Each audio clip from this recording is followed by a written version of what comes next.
So today I'm looking at everybody's favorite giant transforming robot stegosaurus, Snarl. Or no, sorry, I don't want to offend anybody. Let me call him Snarl. But seriously, hello everybody, welcome back to our Transformers channel. In today's video, I'm taking a look at the Transformers the Movie Studio Series 86 Dinobot Snarl. So without further ado, let's get straight into it. Taking a look at this guy's box, it's a pretty standard Studio Series affair with some very, very nice artwork throughout of Snarl during the battle at Autobot City in the 86 Transformers movie.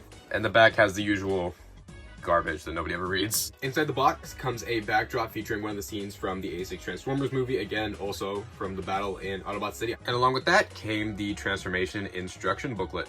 I guess it's not really a booklet, it's more like a really long sheet of paper that's folded up.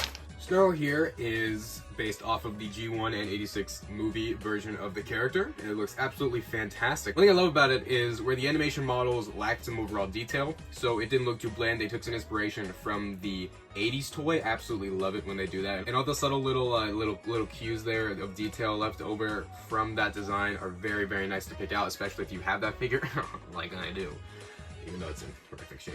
And it looks really, really, really good. Another great thing about this guy is his size. Being at the leader class price point, in my opinion at least, I think it is very much worth it. He has some heft to him. He's not heavy, but he feels nice. The plastic feels great. All the joints feel very, very nice, which is a pleasant surprise. Even the ratchet joints. Not too much hollowness. There's a little on the feet. Head sculpt is amazing. I love it sticks out way more than I thought it did, because it looks like a bland design, but when you have it in person, you really notice it. I don't want to say the personality, but it does feel distinct. Also really like the Autobot logo on top of the silver there. I think that also stands out pretty nicely. And I love the very pronounced spikes coming off of the back and the tail. The back piece where the spines or spikes or whatever kind of fold up into wasn't attached out of the box, so you gotta put that on. Make sure you put it on the right way. I put it on wrong when I got it, and for a while there I thought he had a horrible backpack, but it's a really good backpack on this guy. And all it does is enhance the design, in my opinion. All the proportions are downright fantastic. I love this thing. I love this thing. Of course, we gotta talk about this guy's articulation, and man, is he quite articulated. Not too much down on the head. Actually, there's no down whatsoever, but you can look up. You can look up a decent amount. Shoulders go out quite a bit. You can get a full rotation on the arm here if you mistransform it and move this thing back. You can get a full rotation. He's got a fantastic elbow bend, an all-important wrist swivel, which is always fantastic to see. It should be on every figure. It is inexcusable when they don't have a wrist swivel. I will die on that hill. Swivel at the elbow? Yeah, I think that's the right word. Full rotation at the waist. Legs go back that far. Legs go forward that far. Knees go back that far. There is a toe bend, although that is mainly a result of the transformation. It is still very nice to have a toe bend here. And just look at that ankle pivot. Probably my favorite part about the robot mode is whether this was intentional or not. You can actually mistransform him to have his dinosaur mode leg sitting on the side of his robot mode leg, like in the G1 toy. This man's only accessory is a sword. It's a pretty good looking sword. It's molded in gold and painted silver, and it is a soft plastic, so it's probably prone to warping. Mine's a little warped and it's kind of annoying, but it does look really good. And from what I remember, this wasn't in the movie or the show at all. I'm pretty sure this is a toy thing, and I can't remember if the G1 toy has sword or not. I'll have to fact check that, but it's a good looking sword.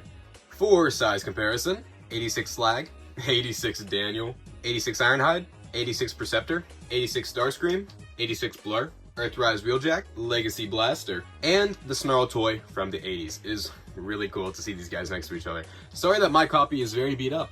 It was my dad's as a kid, so don't blame me. Alright, first transformation since the Hot Rod review. I'm probably cooked, but we're gonna try it anyway. First thing you wanna do is pull out the legs here, twist the foot around, fold the fist in, fold the arm into the shoulder. Same for the other side. This is a horrific visual. Pull back his backpack, and then pull it up. Close up the tail. Fold his head into his neck. I don't know. I don't know. Pull him up from his waist. Open up his chest. Swivel him around. Make sure his feet are tabbed into the leg. Open up the back of the leg. The heck do I do next? I should have rehearsed this. Pull out the dinosaur leg. Flip that, sort of flip that forward and pull out the foot. Do the same for the other side. Tab the legs together. Tab the legs together. There, I did it. Open up his sort of spines here. Pull down his toes. Fold back his feet. Or I guess fold back his legs, not really his feet. Close up the spines.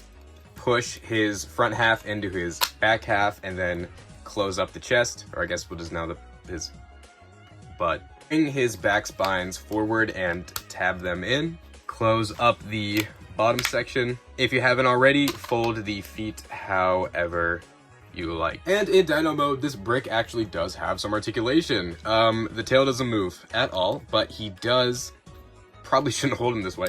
He does have a posable jaw, which is very nice, very cute. His feet can go forward and backward a little bit. He has a ball joint at his leg here, so he has a pretty good range. It can go all the way around. Same with this back leg, it can also go all the way around, but it is on a ratchet, not a ball joint.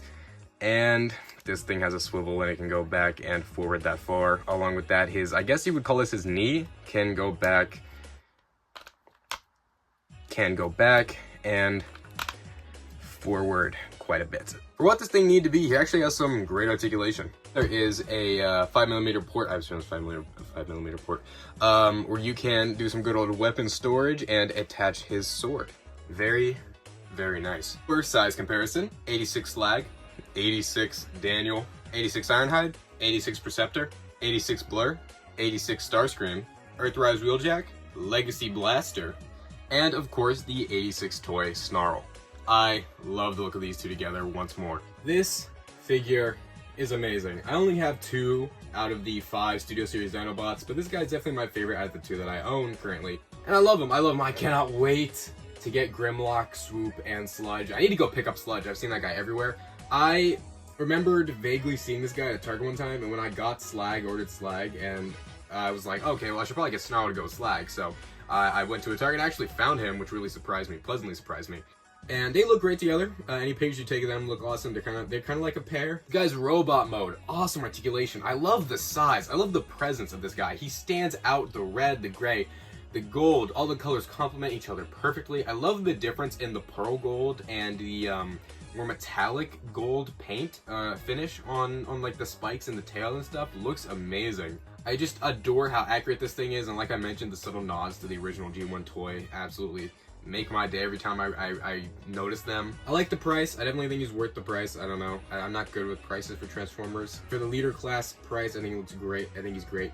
The transformation, it's not nuts. It doesn't like not make sense unlike Slag, which has some wonky bits in it. All of it just kind of, it flows very nicely after the first time you do it. Very smooth, very fun transformation. This guy's bulk doesn't really get in the way of that. And the alt mode is fantastic. It kind of set me off, the tail not moving and it always being in that downward position, but him kind of being hunched, it's a really cute design, and I love it, and it's G1 accurate and all that jizzle jazzle. Absolutely, I 100% suggest picking this guy up. If you're gonna pick up any of the Dinobots, I'd probably say get Grimlock, get this guy. I don't have Swoop, or I don't know anything about Swoop yet, and Sludge might be really good. He doesn't look as good as Snarl here, but Snarl is a very complete package. He's very nice, and I certainly love him. Love the Studio Series Dinobots. Absolutely adore this guy. Gotta give him a solid 9 out of 10. He's great. 100% recommend. I don't know where you can get this guy online for retail, but if you want him, go searching in Targets. I've seen him in a few, as I mentioned. But yeah, thank you guys so much for watching. Give me feedback. Give me feedback on this review. This is my first like solid modern review on that Transformers channel. I don't want to count the Hot Rod review. That's a mess. I haven't even rewatched that video. I just know it's so awful. And the Blaster review never got finished, but I did pick up some things from that. But yes, of course, let me know. I'm new to the reviewing stuff, and I'd like to get back into the swing of uploading on that Transformers channel. If you're interested in following my TikTok, that link will of course be in the description. Make sure you use creator code GooseHamlin in the Fortnite item shop. Keep on transforming my Goose Ham sandwiches, and I'll see y'all later. Peace out.